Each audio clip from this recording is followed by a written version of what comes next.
నారా లోకేష్కు ఓటమి భయం పట్టుకుందన్నారు ట్రాన్స్జెండర్ తమన్నా సింహాద్రి.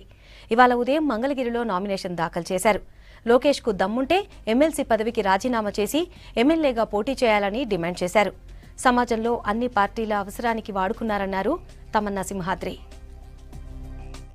మంగళగిరి కాన్స్టిట్యున్సీలో ప్రజల మద్దతు అన్ని కులాలు, ఒక కులం కాదు, అందరూ నా సేవ, నా ప్రజా సేవ, ఎటువంటి స్వార్థం లేకుండా నేను ఎటువంటి రూపాయికి అమ్ముడుపోకుండా ఒక సన్యాసినిగా నేను ప్రజల్లోకి వస్తున్నా. నా నిజాయితీని చూసి అన్ని కులాలు, అన్ని మతాలు, అన్ని వర్గాల వారు నాకు సపోర్ట్ చేస్తున్నారు.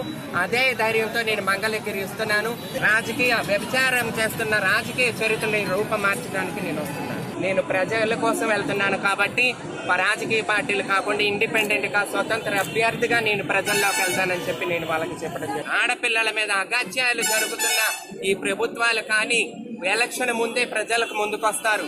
గెలిచిన తర్వాత వీళ్ళ అపాయింట్మెంట్లు దొరుకుతాయని మిమ్మల్ని అడుగుతున్నాను.